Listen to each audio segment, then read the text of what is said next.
아멘. 이 시간 말씀을 받겠습니다. 이 복된 시간에 주시는 하나님의 말씀은 구약성경 여호수아 3장 14절에서 17절까지의 말씀입니다.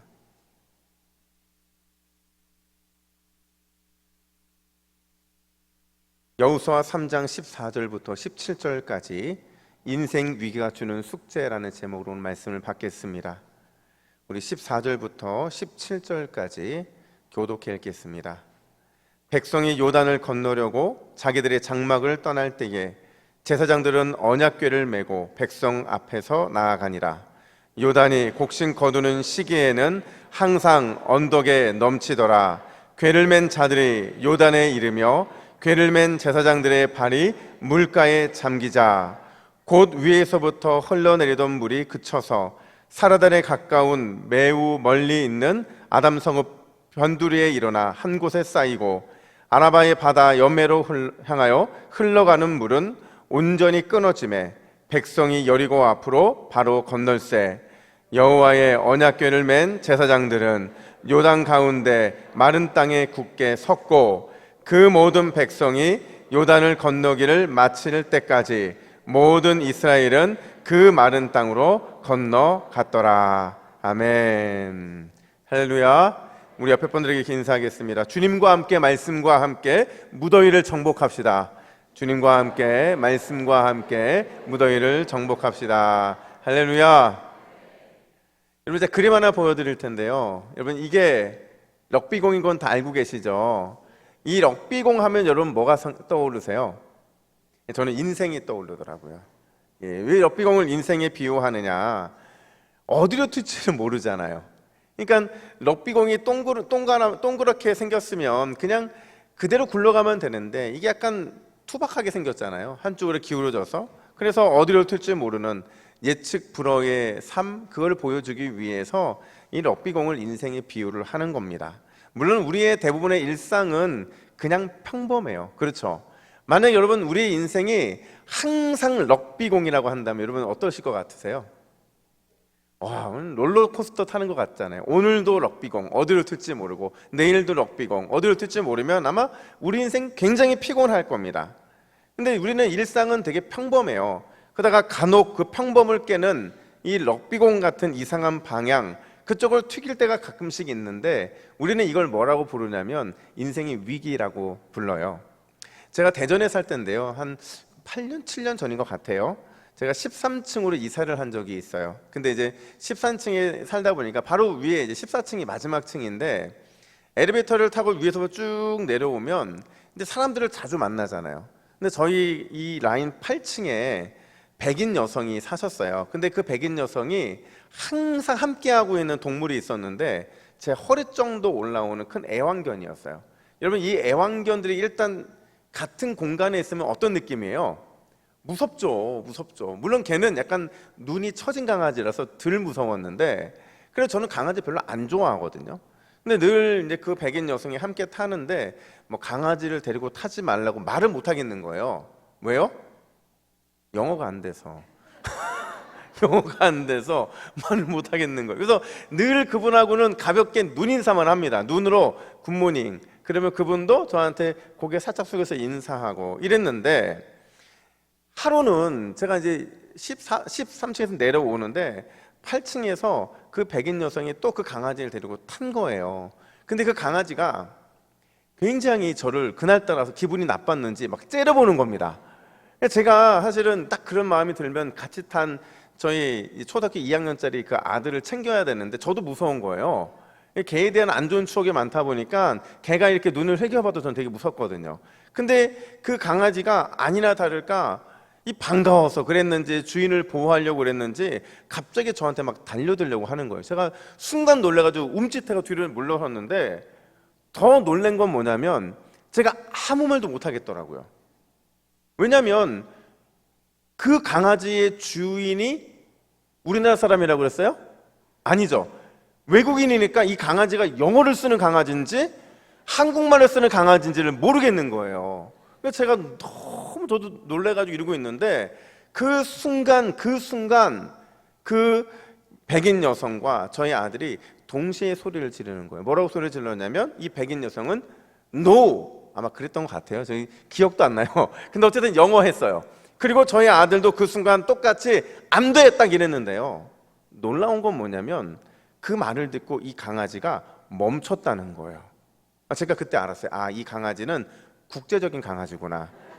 영어도 이해하고 한국말도 이해하는 국제적인 강아지였구나. 근데 여러분 제가요 그 아침에 출근하면서 그걸 겪고 나니까 이게 정말 난감한 거예요. 특히 저희 아들이 같이 탔잖아요. 여러분 초등학교 2학년 정도 되면 이 아들들은요 아빠가 세상에서 제일 잘나는 줄 알거든요. 제일 힘센 줄 알거든요. 근데 그날 저희 아빠의 이 모든 가호가 한순간 무너져 버리는 그래서 제가 마음이 굉장히 힘들었는데 여러분 우리 인생은요 어디로 튈지 어떤 일이 벌어질지 예측 불허죠. 그래서 어떤 사람은 인생을 이렇게 정의합니다.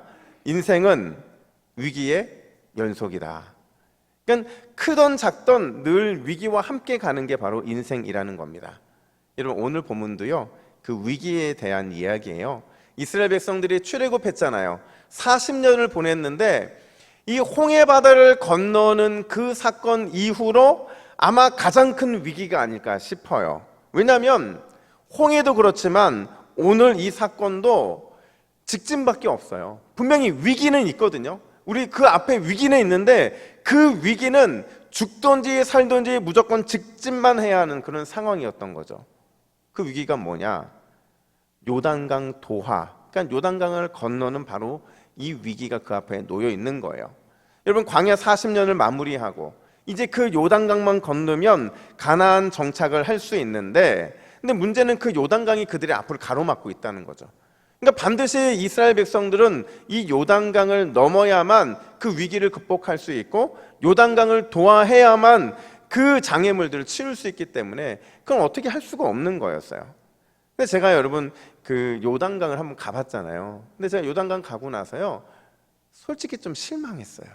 왜 실망했냐면 요단강이 우리는 보통 요단강 그렇게 건넜다 싶으면 최소한 어떤 생각을 하냐면 그 많은 200만이나 되는 이스라엘 백성들이 건넌 거잖아요. 그러니까 적어도 낙동강 정도는 돼야 그 정도는 돼야 하나님의 기적이라고 말할 수 있잖아요. 근데 제가 가보니까요 세상에나 높이가 1m밖에 안 돼요. 그리고 가까운 거는 한 10m에서 5m? 좀 멀다 싶으면 한 30m밖에 안 되는 거예요. 거기를 이스라엘 백성들이 건넜다고 하니까 이게 제 믿음이 막 의심이 되는 거예요. 아니 이거 그냥 아무나 건널 수 있는데 근데 문제는요 여러분 바로 거기가 항상 그렇지 않다는 거예요. 이게 3월과 4월 이게 이스라엘의 우기거든요. 이 우기 때만 되면요 여기에 이 물이 엄청나지는데 그림 하나 또 보여드릴게요. 위에 게 바로 평상시의 요단강이라고 한다면 저희 아들도 혼자 건널 수 있는 거리예요.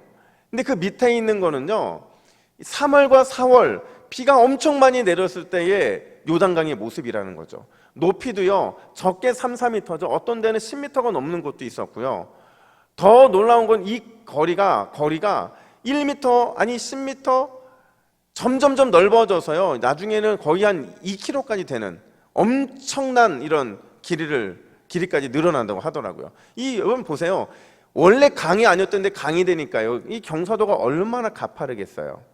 이게 바로 우기 때 모습인데 이 물에 하나 더 더해지는 게요 바로 이때 헐몬산이라고 해서 이스라엘 저 북단 끝에 있는 산에서 눈이 녹아요. 눈이 녹으면 그게 고스란히 다 흘러서 요단강으로 흘러오게 되는데 여러분 저 마지막 그림 보시면 사람이 건널 수 있는 강이에요? 못 건너는 강이에요?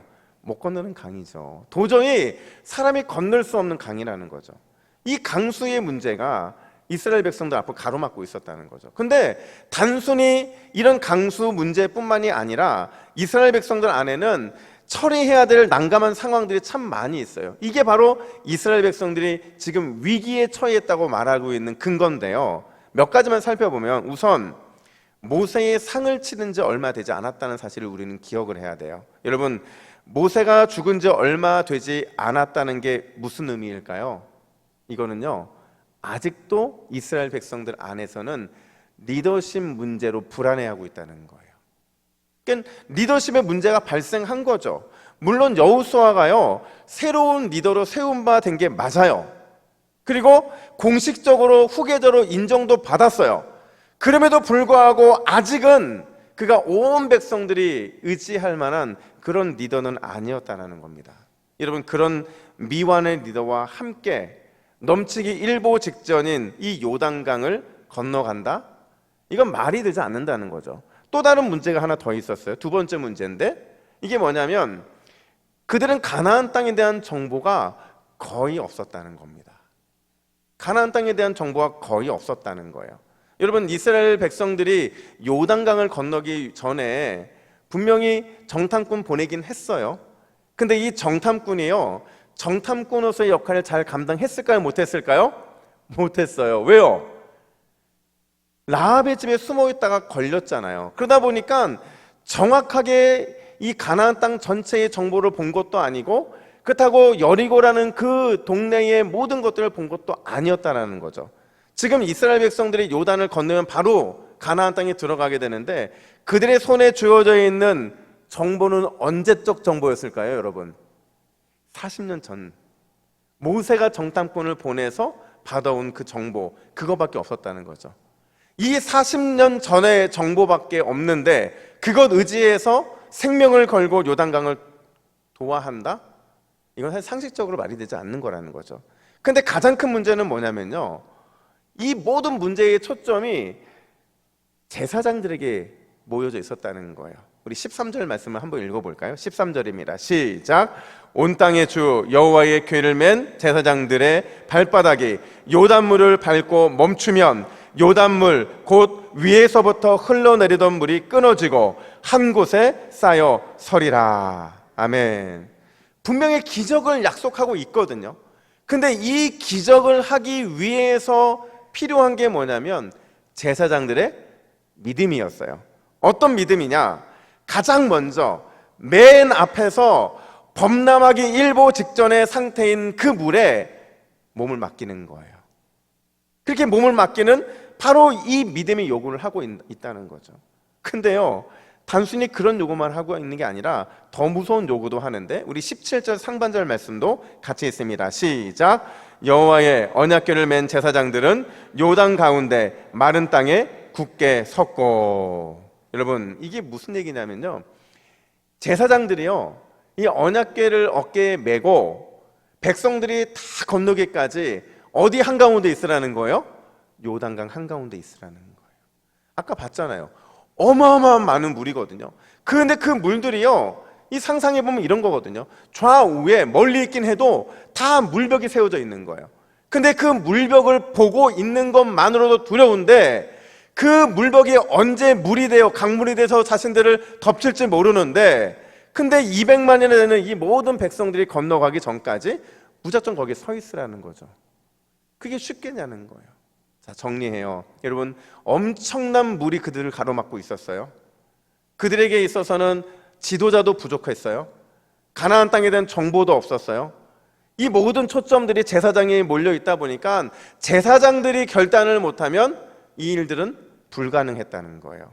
이거를 하나로 정리하면, 여러분, 지금 이스라엘 백성들은 총체적인 위기 가운데 있었다는 거예요. 그러니까 이 총체적인 위기 가운데 있었는데 과연 이걸 어떻게 극복해야 하느냐는 거죠. 근데 여러분, 늘 제가 던지는 질문이 있어요. 하나님이 이런 총체적인 난국 상황 알았을까요? 몰랐을까요? 아셨어요. 이 얘기는 바꿔 말하면 하나님은 이 위기를 통해서 무엇인가를 말씀하기를 원하신다라는 거예요. 가장 이스라엘 백성들에게 큰 위기, 그 위기를 통해서 무엇인가 메시지를 전달하기를 원하셨다라는 거죠. 여러분, 어떤 메시지일까요? 정답부터 말씀드리면 앞으로 만나게 될 위기에 대해서 연습하는 거예요. 여러분, 생각해 보세요. 이스라엘 백성들이 가나안 땅에 들어가면, 젖과 꿀이 흐르는 그 땅에 들어가면 위기가 전혀 없을까요? 아니에요. 늘 삶이 위기이기 때문에 그들에게 여전히 위기는 남아 있을 거예요. 근데 오늘 이 요단강 도하의 위기를, 가장 어려운 위기를 극복할 수 있다고만 한다면 그들이 지금까지 해왔던 것처럼 위기 가운데 불평과 원망이 아니라 싸워서 승리할 수 있는 방법을 그들이 알게 되기 때문에 그들이 이 위기에 건강하게 반응하는 이 연습을 오늘 가나안 땅에 들어가는 그 초입에서 하나님이 하고 계셨다라는 거죠. 여러분, 그렇다면 과연 요단강 도하 이 사건이 이스라엘 백성들에게 어떤 영적인 교훈을 주고 있느냐? 첫 번째로, 위기는 반드시 다스려져야 한다라는 겁니다. 한번 따라해 볼까요? 위기는 다스려져야 한다. 여러분, 이 말이 맞아요, 틀려요? 여러분, 위기가 다스려져요? 위기의 상황이 내가 다스린다고 해서 다스려지냐는 거예요. 절대 아니죠.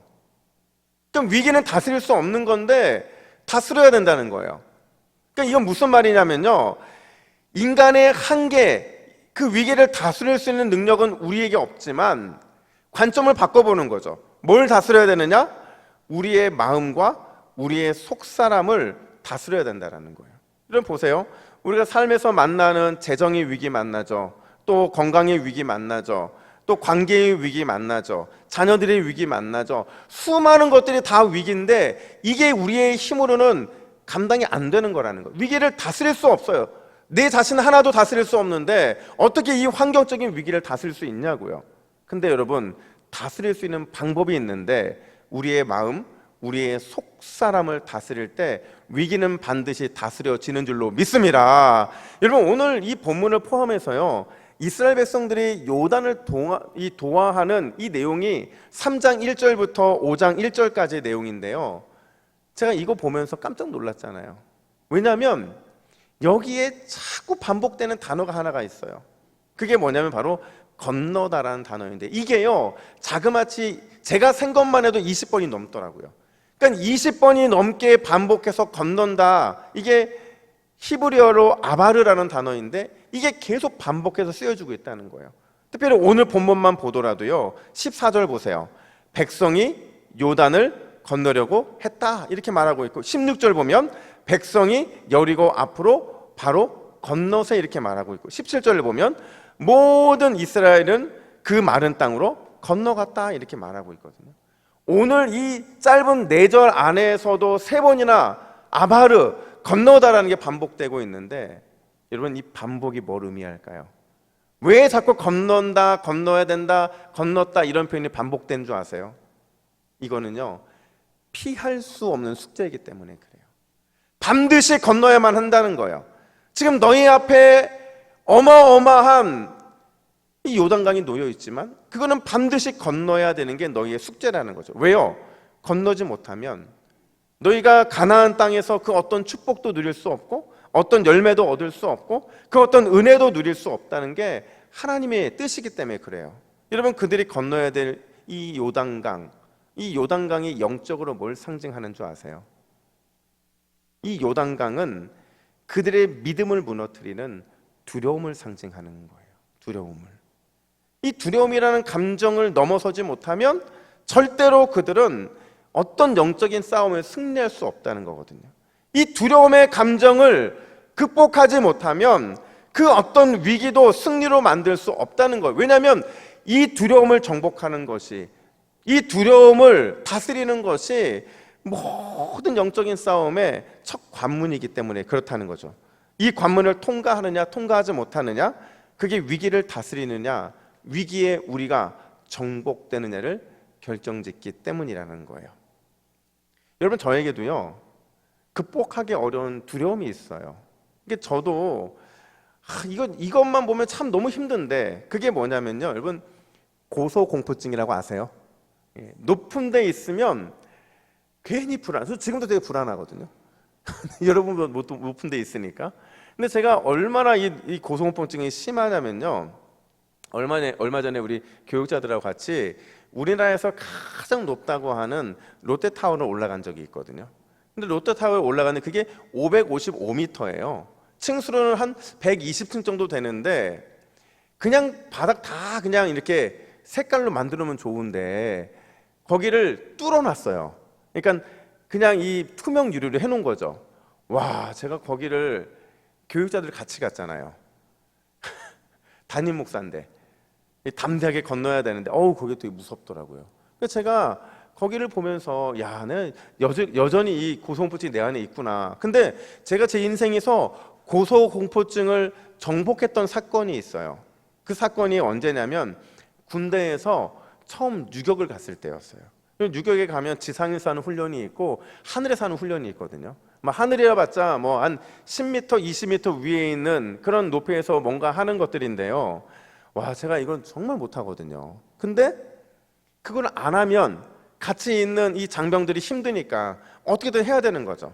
제가 제일 먼저 마주했던 게 뭐냐면 외줄타기였어요. 그러니까 줄 하나가 쭉 있고요. 그거를 몸에 바짝 붙여서 이렇게 기어가는 거였어요. 앞으로 전진. 거리가 너무 먼 거예요. 그러니까 저도 제가 출발하기 전에 이미 그 줄에 한 6명, 3명, 5명 이렇게 막 다 널려져 있어요. 근데 그걸 따라가는 거거든요. 근데 제가요, 너무 무서웠는데 그걸 극복했어요. 어떻게 극복했느냐? 믿음으로 극복한 거 아닙니다. 그럼 어떻게 극복했냐면 가다가 한번 뒤집혔어요. 가다가 뒤집혔는데 뒤집히니까 전진이 쉬운 거예요. 대롱대롱 매달려서 가는데 이게 전진이 쉬운 거예요. 왠 줄 아세요, 여러분? 밑을 안 보거든요. 밑을 안 보니까 제가 보는 건 위밖에 없는 거예요. 그리고 고개를 뒤로 좀 제껴보니까 저희 도착지밖에 안 보이는 거예요. 제가 그렇게 해서 기어가는데 와, 제가 그렇게 고소공포증을 이기고 빠른 속도로 기어간 적이 없어요. 근데 여러분, 제가 다 통과했더니요, 노하우가 생겼잖아요. 제가 다른 기다리는 장병들한테 노하우를 알려줬어요. 이 고소공포증, 이 높은 걸 어떻게 극복하냐? 뒤집어지라고. 그러면 위밖에 안 보인다고. 그래서 제 뒤에 하는 다른 장병들도 다 저 보면서 뒤로 뒤집혀지는 거예요. 이렇게 가야 정상인데. 근데 다 잘 건너는데 문제는 저희가 다 그렇게 잘못 건너가서 다 올차례를 받았다는 거죠. 여러분, 제가 얻은 확신이 뭐냐면 우리가 어떤 위기를 만나잖아요. 그럼 이 위기를 다스릴 수 있는 방법은 큰 게 아니더라고요. 그냥 뒤집어지면 돼요. 우리가 우리의 생각을 뒤집어버리고 우리가 가지고 있던 이 불안한 마음들을 뒤집어버리고 두려운 마음을 뒤집어버리면 뭐만 보일까요? 우리가 가야 될 목표만 보여요. 그리고 그 목표에 도달하기 위해서 하나님만 보게 되더라는 거죠. 그냥 밑이 아니라 앞에 있는 목표와 위에 계신 하나님만 바라보니까 너무나도 쉽게 그 위기를 통과하게 되더라는 거죠. 여러분, 이게요, 제 말이 아니고요, 오늘 제사장들이 보여주고 있는 모습이라는 거예요. 15절 말씀을 볼까요? 우리 15절 같이 있습니다. 시작. 요단이 곡식 거두는 시기에는 항상 언덕에 넘치더라. 궤를 맨 자들이 요단에 이르며 궤를 맨 제사장들의 발이 물가에 잠기자. 아멘. 여러분, 물가에 잠기자의 빛을 쫙 그쳐야 돼요. 이스라엘 백성도 특별히 제사장들이 두려움이 극에 달했을 때 궤를 뺀 이 제사장들의 자신들의 발을 물에 담그는데요, 이걸 발이 물에 잠기자라는 이 표현을 원문에서 뭐라고 표현하냐면 제사장들의 발이 물에 살짝 닿았다, 이렇게 표현해요. 그러니까 그들이 몸을 완전히 빠뜨린 것도 아니에요. 그냥 그들이요, 발만 살짝 담궜다는 거죠.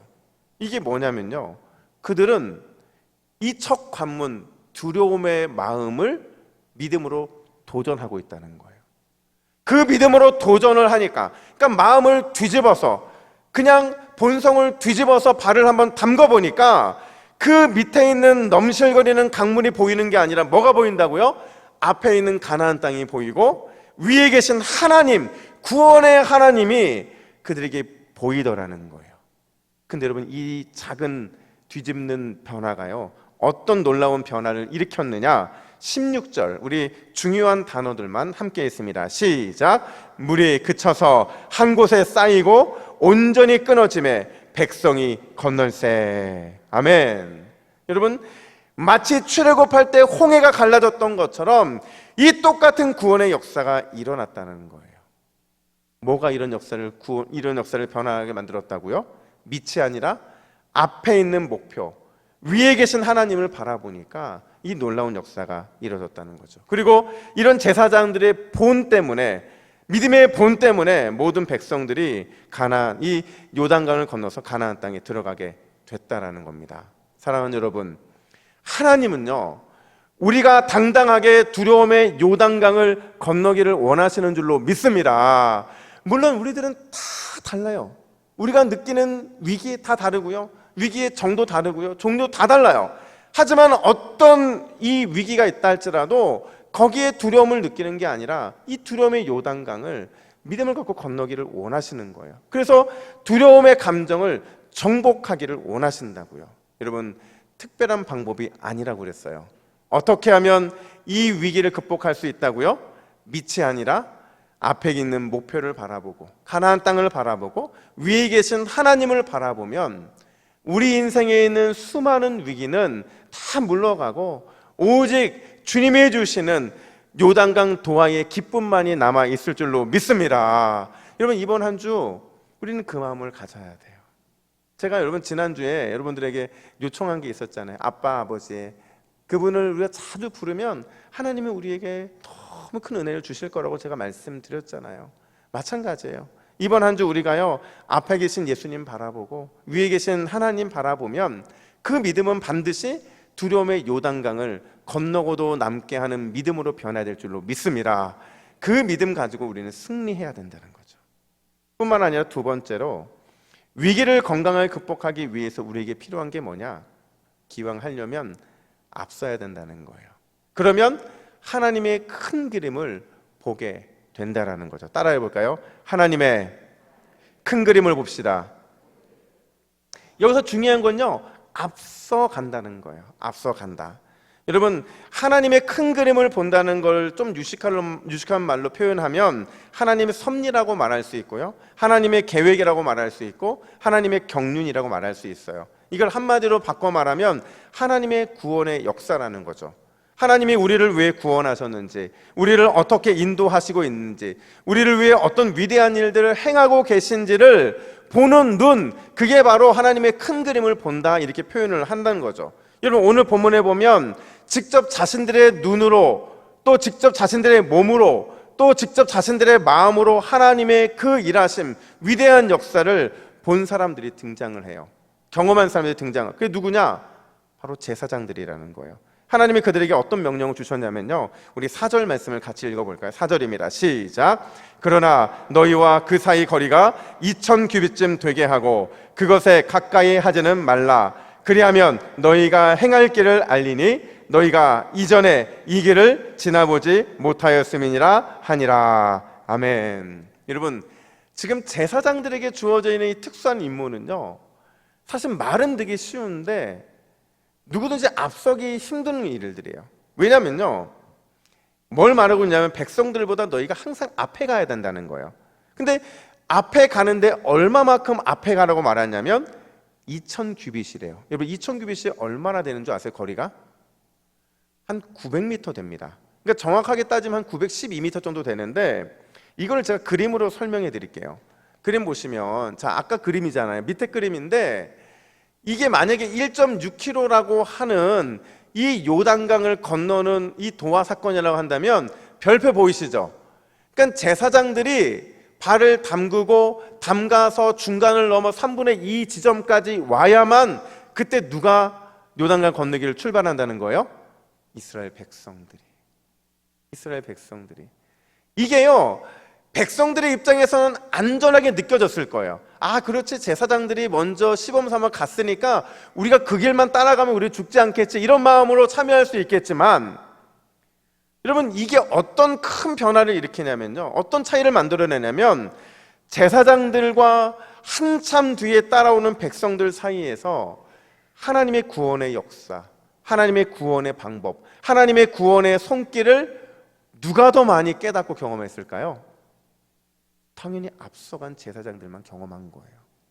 그냥 이스라엘 백성들은 제사장만 따라갔을 뿐이고 놀라운 현상만 봤을 뿐이지, 이 모든 일들이 벌어지는 것, 요단강이 더 이상 흐르지 않는 것, 요단강 물이 벽이 되어서 양쪽에 쌓이는 것, 땅이 말라서 육지처럼 되는 것, 이 모든 것들은요, 그들이 누린 축복에 불과하지 하나님의 놀라운 손길을 경험하지는 못했다는 거죠. 누구만 경험한 거예요? 제사장들만 경험했다는 거죠. 여러분, 이걸 이렇게 바꿔 표현하면 어떨까요? 여러분, 우리가 남들보다 먼저 믿음의 훈련을 받는 것, 남들보다 많은 고난의 연단을 받는 것, 남들보다 더 위대한 순종을 할 수 있는 것, 이 모든 것은 하나님의 큰 그림을 보게 하는, 하나님의 놀라운 구원의 역사를 보게 만드는 축복의 통로가 되는 줄로 믿습니다. 그렇다고 한다면 우리는 불평하면 안 되죠. 좀 고난이 왔다고 해서, 믿음의 훈련을 받는다고 해서, 내 연단이 좀 힘들다고 해서 나에게만 왜 이런 순종을 요구하냐고 해서 하나님께 따질 필요가 없는 거예요. 왜냐하면 이 일을 통해서 우리는 하나님의 큰 그림을 볼 수 있거든요. 이 일을 통해서 하나님과 더 가까워질 수 있고, 하나님의 눈높이에서 모든 것을 이해할 수 있는 특권을 누리는 게 되는 거잖아요. 바로 그 특권이 지금 제사장들에게 주어져 있었다라는 거예요. 제가 설교 준비를 하는데 진짜 너무 오랜만에 전화 오신 한 집사님이 계셨어요. 근데 남자 집사님이신데, 근데 이분이요, 늘 취미가 뭐냐면 1년에 꼭 한 번씩 이 큰 이 퍼즐을 사는 거예요. 그러니까 명화 있고 뭐 있잖아요. 근데 그게요, 보통 우리는 한 100개, 이것도 많은데 그분은 몇 개짜리를 사냐면 보통 1000개 혹은 2000개짜리 그 정도 개수가 되는 퍼즐을 사시는 거예요. 그리고는요, 그 퍼즐을 항상 가족들과 함께 쉬는 시간마다, 시간이 날 때마다 늘 조립을 하는데, 그냥 조립하는 게 아니고요, 그 퍼즐 조각을 확 뒤집어 가지고요, 뒷면이 다 나오게 하고 나서 거기다가 온 가족이 마음에 있는 걸 쓰는 거예요. 뭐 예를 들어서 엄마의 잔소리가 싫어요, 뭐 아빠가 맴매하는 게 싫어요, 공부 안 하는 아들이 싫어요, 뭐 이런 거 있잖아요. 근데 이런 저런 것들을 한 1000개, 2000개 써보세요. 중복될 수밖에 없는데 그래도 다 쓰는 겁니다. 그러니까 인생에서 만나는 모든 것들을 다 쓰는 거예요. 그리고 나서는 그걸 가지고 이제 조각을 맞추는데, 많이 하면 하루에 한 100개? 근데 보통 하루에 하는 게 한 30개, 40개. 왜냐면 너무 피스가 많으니까 어디에 들어가는지를 다 맞추기가 너무 힘든 거예요.